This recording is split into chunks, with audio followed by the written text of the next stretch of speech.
20, nós vamos ler a partir do versículo 11.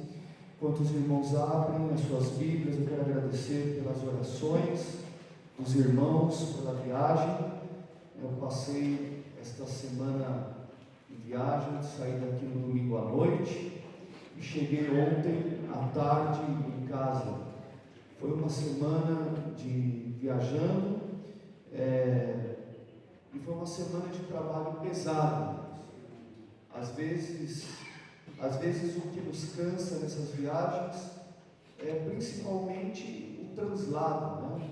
Só de voo são 10 horas, mais o tempo que você sai, com antecedência de casa, mas dorme fora. Mas essa semana, além disso, foi realmente uma semana pesada, de muitos desafios, mas o Senhor esteve comigo. Eu sei que Ele esteve com os irmãos aqui também. Eu quero agradecer à igreja pelas orações. Irmãos, nessa leitura que nós vamos fazer, eu quero falar sobre a bondade de Deus nesta noite. Aleluia. Falar sobre Deus e a sua bondade. Então nós vamos ler aqui no Apocalipse capítulo 20, versículo 11 ao 15. Alguém vai dizer, pastor, mas esse é um texto que fala sobre a bondade de Deus. Vamos ver então. E vi um grande trono branco, e o que estava sentado sobre ele, de cuja presença fugiu a terra e o céu, e não se achou lugar para eles. E vi os mortos, grandes e pequenos, que estavam diante do trono, e abriram-se os livros, e abriu-se outro livro, que é o da vida, e os mortos foram julgados pelas coisas que estavam escritas nos livros, segundo as suas obras. E deu o mar os mortos que nele havia, e a morte e o inferno deram os mortos que neles havia, e foram julgados cada um segundo as suas obras. E a morte e o inferno foram lançados no lago de fogo. Esta é a segunda morte. E aquele que não foi achado escrito no livro da vida foi lançado no lago de fogo. Amém, meus irmãos?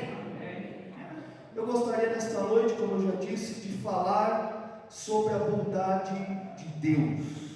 Apesar desses versículos não nos parecer de estarmos falando de um Deus bom, né?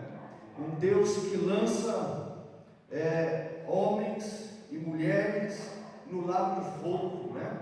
Como é que a gente pode falar sobre a bondade de Deus nesse contexto? Em primeiro lugar, irmãos, o que é a bondade de Deus? Bondade de Deus, irmãos, é um atributo. O que é um atributo? É uma característica de Deus, e está entre os atributos morais de Deus, como por exemplo, fidelidade é um outro atributo moral de Deus. Deus ser verdadeiro é um outro atributo moral de Deus. Deus é amor é um outro atributo moral de Deus. A santidade é um outro atributo moral de Deus. E quando nós falamos de atributos morais, eu quero que você saiba, que todos nós saibamos, que nós também podemos ter atributos morais. Nós também podemos ser fiéis, nós também podemos ser bondosos, nós também podemos ser verdadeiros, nós também podemos ser santos, mas numa escala e de uma maneira infinitamente diferente daquilo que Deus é. Veja só, meus irmãos, que diversas situações de nossas vidas fazem com que esses atributos mudem. Se alguém é mais legal conosco, nós conseguimos amar mais. Se alguém é meio chato com a gente, nós amamos mesmo. Dependendo da pessoa, nós somos fiéis. Dependendo da pessoa, nós não somos fiéis. Dependendo da pessoa, nós somos mais verdadeiros, dependendo da pessoa, nós somos menos verdadeiros. Mas nós precisamos entender que os atributos morais, para nós, eles são relativos. Mas quando nós falamos em Deus, esses atributos alcançam sempre o mais alto nível de perfeição. Deus, ele é bondoso na sua forma mais perfeita e mais excelsa que há. Deus, da mesma maneira, Deus, ele é fiel de uma maneira muito mais profunda que nós somos fiéis. Deus, ele é verdadeiro, e quando nós falamos do amor de Deus, ele é um amor diferente do amor que nós sentimos. O amor que nós sentimos é um amor condicional. Tem a ver se nós temos afinidade com uma pessoa, se aquela pessoa fez algo para nós ou não fez. Mas Deus, irmãos, quando nós falamos, por exemplo, do amor de Deus, o amor de Deus não depende de nada que você tenha feito. Se você for ruim, Deus ama a sua vida. Se você for bom, Deus ama a sua vida também. Se você acreditar em Deus, Ele é fiel. Mas se você não acreditar em Deus, Ele é fiel também. Se você acredita em Deus, Deus é justo. Mas se você não acredita em Deus, Ele praticará e Ele continuará sendo justo da mesma maneira. E esses são os atributos morais de Deus. E Deus, ele é bom, meus irmãos. E é sobre o atributo moral de Deus que é a bondade que nós vamos falar nesta noite. Existem os atributos naturais de Deus também, que são referentes à sua natureza. Por exemplo, Deus é Espírito, esse é um atributo natural de Deus. Deus é onipotente, é um atributo natural de Deus. Ele é onisciente, onipresente. Esses são atributos naturais de Deus. Mas nós não vamos hoje falar sobre isso. Nós queremos falar sobre a bondade de Deus. A bondade de Deus, irmãos, é o atributo de Deus em razão do qual Ele concede vida e Ele concede bênçãos àqueles que Ele criou. É a generosidade de Deus. Deus é generoso. Deus, ele é dadivoso. É uma palavra que a gente nem usa, mas eu não consegui achar uma outra melhor. O que é ser dadivoso?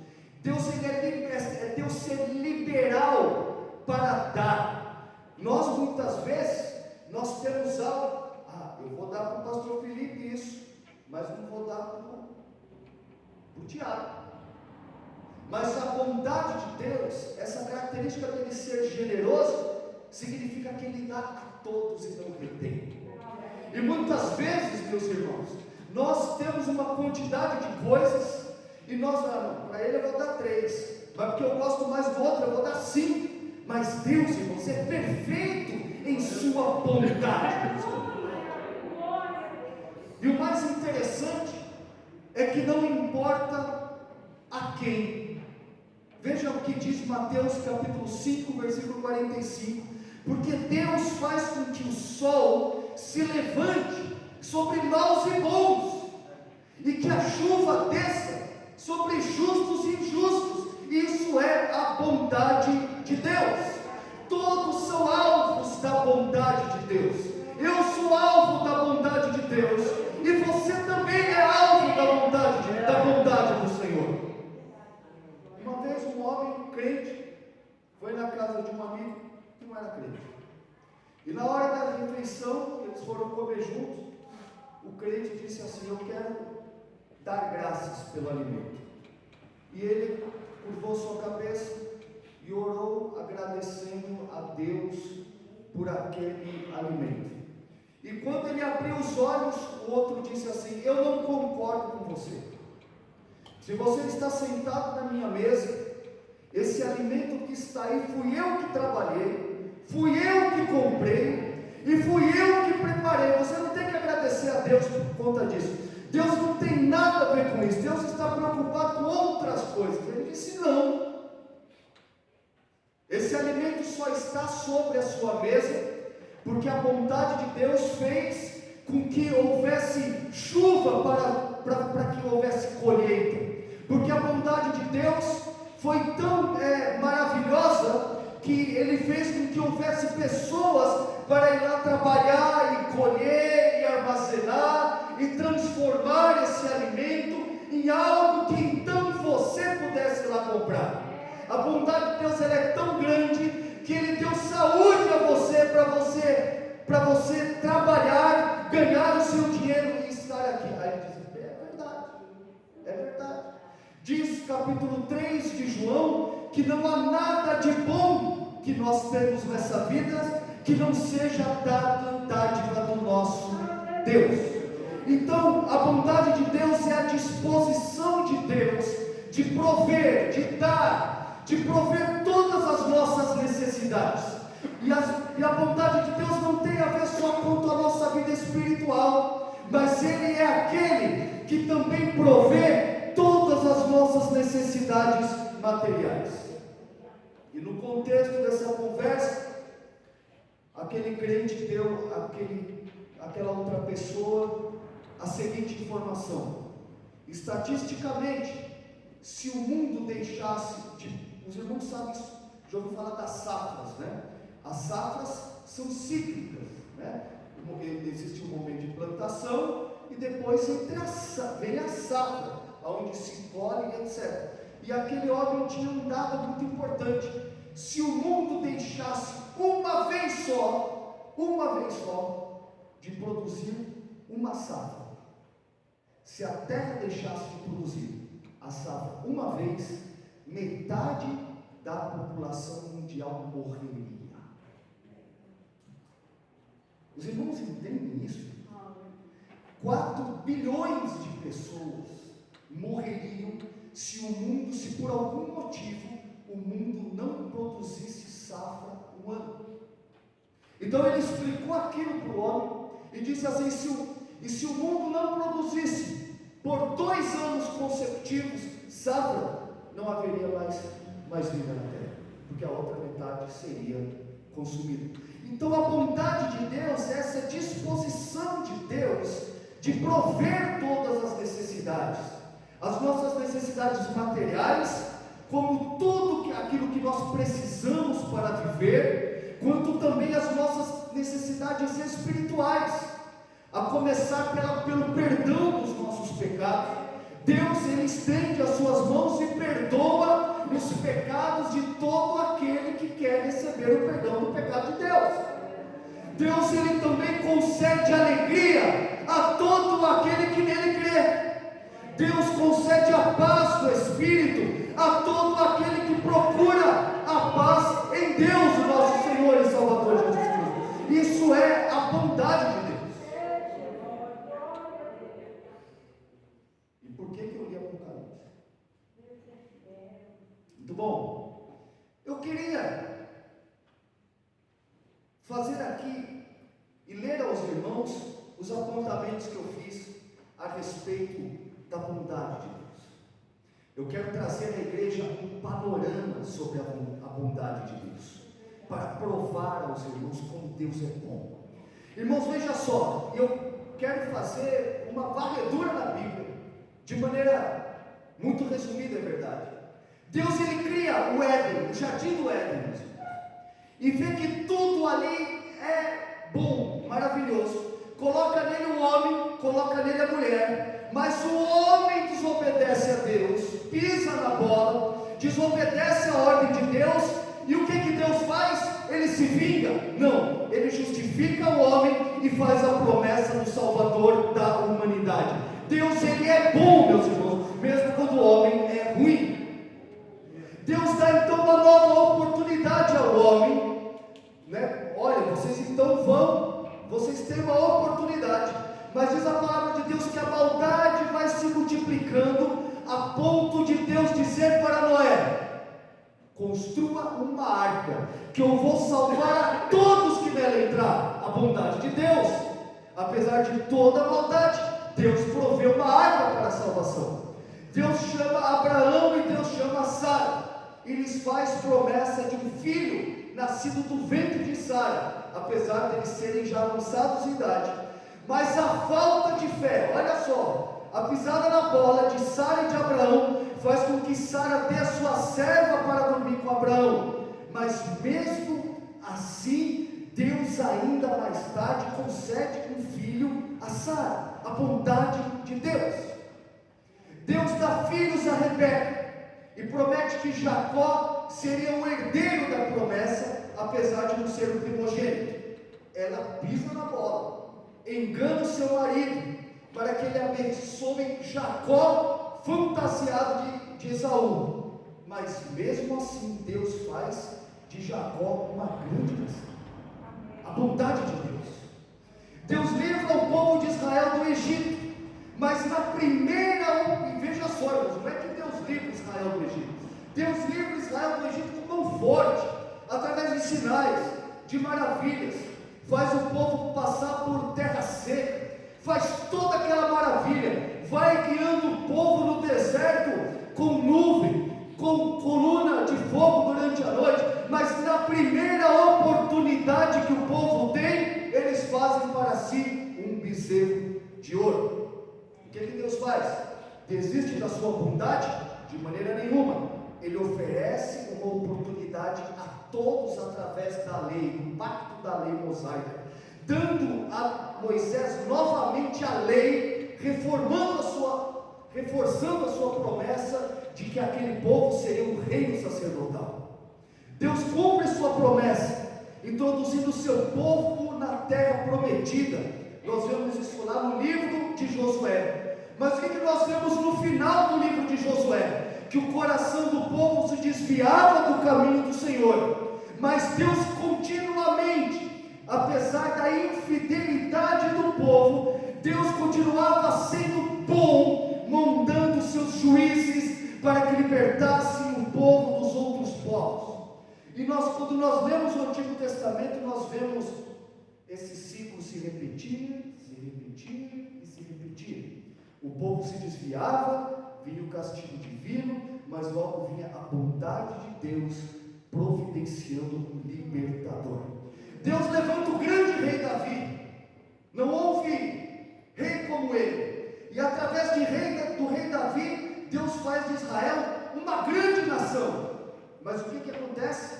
Ele adultera com a esposa de um dos seus melhores soldados, e depois manda matar esse soldado. Isso trouxe consequências terríveis à vida de Davi e ao seu reinado, mas a bondade de Deus fez com que Deus cumprisse a sua promessa, levantando da sua raiz o seu filho Salomão, para que se assentasse sobre Israel. Vocês estão percebendo, irmãos? Eu estou relatando diversos fatos da humanidade, aonde Deus ele dá algo de bom ao homem. O homem desaponta a Deus, mas Deus lhe oferece uma nova oportunidade. Deus prospera então o reino de Israel, mas o que acontece? O povo cai na idolatria e consequentemente é levado cativo. Deus não deixa o seu povo cativo, Ele faz uma promessa de retorno e traz de volta o povo para Jerusalém. O povo reconstrói o templo, reconstrói as muralhas, e o nome do Senhor é glorificado. Deus trouxe o seu povo de volta cumprindo a sua promessa, mas nós sabemos através da história que o povo volta à idolatria, volta a desobedecer a Deus. Deus então se silencia por 400 anos como castigo, mas quando Deus volta a falar com o seu povo, diz a palavra de Deus que Deus então envia Jesus, cumprindo a promessa do Messias que Ele fez ao seu povo. Então nós estamos vendo que a bondade de Deus está sobre toda a história. Jesus viveu nesta terra como o maior exemplo de amor que existiu. Ele curou, Ele libertou, Ele perdoou o pecado, Ele deu segunda chance àquela mulher que estava ali pega em adultério e iria ser apedrejada. Ele ressuscitou mortos, mas a maldade e inveja dos homens e o nosso pecado levou Jesus à cruz do Calvário. Deus desiste do seu plano. Ao terceiro dia, Jesus Cristo, Ele ressuscita e funda a sua igreja, alguns dias depois, cumprindo a promessa do derramamento do Espírito Santo. Deus é bom ou não é bom? Em nossa era, A igreja cresceu, resistiu a diversos imperadores que mandavam cristãos morrerem nas arenas. Fez com que a igreja suportasse os jardins de Nero, aonde muitos cristãos foram queimados e serviram como tochas ambulantes. A igreja prosperou apesar de toda essa luta, mas mesmo assim a igreja desviou-se da verdade. Deus desistiu da igreja? Não. Deus levanta Martinho Lutero, Deus levanta João Luz, Deus levanta João Calvino, Deus levanta Savonarola, e Deus levanta o seu povo para que haja um avivamento. Louvado seja Deus. Deus é bom em todo o tempo. Deus havia prometido aos judeus.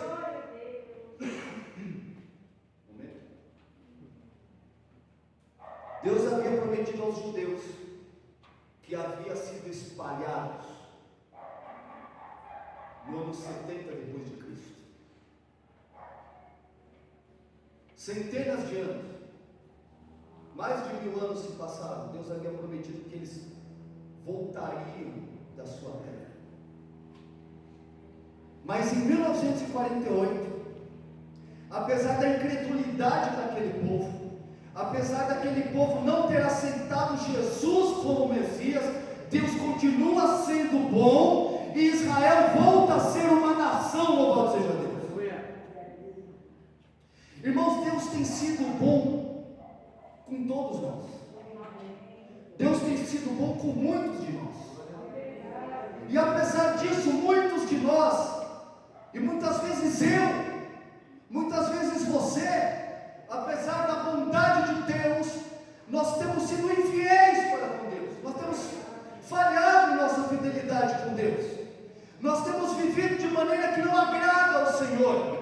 A gente vem para a igreja para bater um cartão, para tirar uma culpa da nossa cabeça.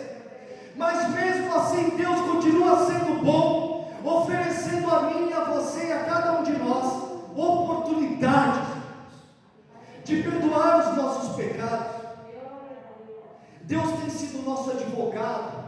Deus tem sido advogado dos crentes fiéis que se arrependem diante do juízo de Deus. Irmãos, pensa como nós temos vivido a nossa vida. Pensa nesse panorama que eu estou trazendo, como Deus não tem sido bom com cada um de nós, comigo e com você. E muitas vezes nós agimos com ingratidão, mas mesmo assim Deus não está virando as costas para mim e para você. Deus não está virando as costas para mim e para a sua vida. Deus não está virando as costas para nenhum de nós. Deus está lhe oferecendo uma oportunidade nesta noite. E diz a palavra de Deus que depois do arrebatamento da igreja, durante a grande tribulação, Deus ainda continuará sendo bom durante a grande tribulação, quando Ele levantará 144.000 judeus que vão anunciar o Evangelho, quando Ele enviará 2 testemunhas para pregar o Evangelho durante a grande tribulação, e como se não bastasse, Ele enviará anjos para pregar o Evangelho durante a grande tribulação. E mesmo assim, muitos não crerão na bondade de Deus. Mas a bondade de Deus ainda não cessou, irmãos. Nós sabemos que após a grande tribulação, os judeus, apesar de não aceitarem Jesus como Messias, serão libertos pelo próprio Jesus quando estiverem encurralados no vale da decisão. Até mesmo aqueles que o rejeitaram, Deus será bom com eles. Eles chorarão amargamente por ter transpassado Jesus, mas serão libertos por Ele. E terminou a bondade de Deus? Ainda não. Durante o milênio, Cristo reinando, Satanás preso. Os irmãos conhecem. O homem por fim gozará de um governo perfeito. Nós ficamos aqui discutindo se é esquerda, se é direita, se é Lula, se é Bolsonaro. Nós vamos discutir essas pataquadas. Mas lá no milênio, o próprio Jesus governará. Aí, meu irmão, não tem mais desculpa. retidão, com santidade, Ele regerá as nações e nós faremos parte daquele governo também. Mas diz a palavra de Deus que depois de 1000 anos de bondade, e o homem sendo governado pelo próprio Cristo, Satanás será solto. E diz a palavra de Deus que apesar daqueles 1000 anos de bondade, Satanás conseguirá enganar muitos, e muitos desistirão de Cristo e seguirão Satanás. Irmãos, veja o panorama da bondade de Deus que eu fiz. O que nós aprendemos? Aparentemente a bondade de Deus envolve Deus oferecer ao homem pecador e aquele que está desviado, aquele que está seguindo Jesus, mas está seguindo de longe. Muitas vezes acontece isso dentro da igreja, a pessoa está no culto, mas não está com Cristo. Muitas vezes a pessoa participa das reuniões da igreja, mas o coração não está com Jesus. Muitas vezes as pessoas estão vivendo uma vida no pecado, dentro da igreja. Muitas vezes as pessoas estão vivendo da maneira que desagrada a Deus, dentro da igreja também. Mas nós vemos que a bondade de Deus envolve Deus oferecer a essas pessoas, a mim e a você, a oportunidade de reconciliar-se com Deus. E Deus nesta noite está oferecendo oportunidades. Oferecendo oportunidade de você que não aceitou a Cristo como Salvador, de você aceitar a Jesus como Salvador. Olha a bondade de Deus aí, meu irmão. Deus está oferecendo oportunidade para você que não está vivendo uma vida reta diante de Deus, para você se arrepender hoje e refazer um pacto e a sua aliança com Deus. Deus continua sendo bom. Deus continua sendo bom. Deus está oferecendo a você que cresceu no Evangelho, mas ainda não se converteu de verdade. Deus está oferecendo a sua bondade a você nessa noite.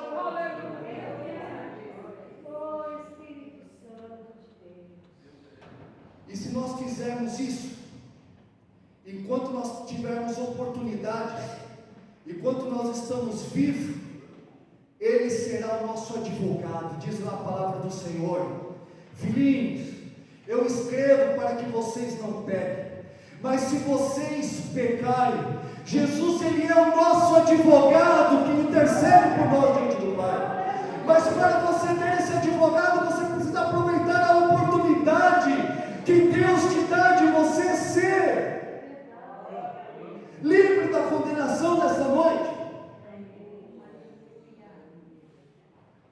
No texto que nós lemos, irmãos, porque no texto que nós lemos, Jesus, Ele deixará de ser advogado, e Ele então será juiz, porque depois que nós partimos desta vida, não existe segunda chance, não existe terceira chance, não existe purificação em purgatório. Você nem encontra na Bíblia falar sobre purgatório. Como você acredita em purgatório? Depois que nós partirmos desta vida, Jesus, você não terá mais a oportunidade de ter Jesus como advogado. Você tem a oportunidade para ter Jesus como advogado nesta noite, neste momento, nesta vida. Ele quer defender a sua causa, mas é necessário você querer e aceitar esta oportunidade. Diz Isaías capítulo 55, versículo 6: buscai ao Senhor enquanto se pode achar, invocai-o enquanto está perto. Esta é a bondade de Deus, não é a ameaça de Deus. Essa é a bondade de Deus, não é a ameaça de Deus. O texto que lemos no início da mensagem diz que todos que morreram, grandes e pequenos, irmãos, os homens desta terra, aqueles que maiores postos alcançaram, grandes governantes de blocos econômicos, eles comparecerão diante de Jesus, diante do trono branco. Eles podem não crer nisso. E eles nem precisam crer nisso. Mas naquele dia eles estarão lá. Diz o texto que nós lemos, diz que grandes e pequenos comparecerão, não para ser julgados, mas para receberem a sentença do julgamento que é dado nessa vida. Se hoje ouvirdes a voz do Senhor teu Deus, não endureçais o coração. Se Deus está falando com você nesta noite para você colocar a sua vida em ordem, para você encontrar, para você entregar a sua vida a Jesus, não saia daqui sem fazê-lo. No texto que nós lemos, diz que o mar dará os mortos que nele havia. Irmãos, como assim o mar dará os mortos que nele havia? Eu lembro, irmãos, isso que eu vou dizer para os irmãos, deve ter acontecido no ano de 89. Muitos aqui nem eram nascidos. Eu digo 89 porque foi em 89 que teve a Constituição foi revista, não foi? Foi em 89? Sim, foi em 89. E eu também lembro que em 92, Ulisses Guimarães, quem é que se lembra de Ulisses Guimarães? Eu lembro dele, participou lá do impeachment do Collor. Mas impactou a minha vida, irmãos, porque Ulisses Guimarães morreu num acidente de helicóptero e caiu no mar e ninguém achou o seu corpo. E quando eu leio esse versículo, eu me lembro dele. O mar dará os seus mortos. Aqui está dizendo, irmãos, que não haverá quem não foi achado, que não esteja diante do julgamento naquele dia. Ah, mas foi desaparecido. Não sabemos onde foi parar. Naquele dia, diante do trono branco, ele estará lá. Não importa quanto dinheiro ele teve, não importa quantas pessoas ele subornou nessa vida, mas diante do Deus dos deuses, Rei dos reis e Senhor dos senhores, ele não terá como escapar. Não tem como subornar aquele juiz. Não tem como subornar o juiz. Ele poderia ter sido amigo enquanto ele era advogado, mas ele não se dobrou diante do advogado. Agora não adianta tentar subornar o juiz. O texto que nós lemos diz que o mar dará de volta os seus mortos. Diz o texto, até mesmo os que já estavam no inferno serão dados de volta, meus irmãos, para que compareçam diante do trono branco. Meu irmão, eu fico imaginando, aqueles que já estão no inferno hoje, estão achando que estão sofrendo. Não é a temperatura máxima ainda, irmãos, ainda não é o lago de fogo e de enxofre. Não é. O camarada acha que está ruim lá hoje. Ele vai ser cuspido para fora e vai, eu vou ter uma segunda chance. Não, você teve a chance enquanto você viveu. Você só está vindo aqui para ver o grande trono branco. O grande trono branco. E por que o trono é branco? Por que o trono é branco? Porque aquele que se assenta sobre o trono é branco, ele é puro, ele é santo, louvado seja Deus. E porque o branco resplandece a glória de Deus, louvado seja Deus. E eles voltarão do inferno, da morte, e eles comparecerão diante de Deus. E disse João na sua visão que eles fugiam, porque eles vão tentar se esquivar daquela condenação, mas não. E todos que não foram achados escritos no livro da vida serão lançados no lago de fogo. Irmãos, alguns leem esse texto e dizem não haver vontade de Deus. Mas eu pergunto a você que está ouvindo essa mensagem: será que depois de ouvir esse resumido panorama da bondade de Deus que eu dei, desde a criação, passando pelos patriarcas, passando pelos reis, passando pelos profetas, passando pelo período que Jesus esteve fisicamente aqui, na era da igreja, passando pela grande tribulação, mostrei para vocês, provei como Deus é bom. E quando alguns leem esse texto, diz: não há bondade em Deus, Deus é ruim. Muitos dizem que o Deus do Antigo Testamento é ruim. Como? Mais da metade dos exemplos que eu falei nesse panorama da bondade de Deus são do Antigo Testamento. Deus é bom, irmãos, em todo o tempo. É possível dizer que em Deus não há bondade?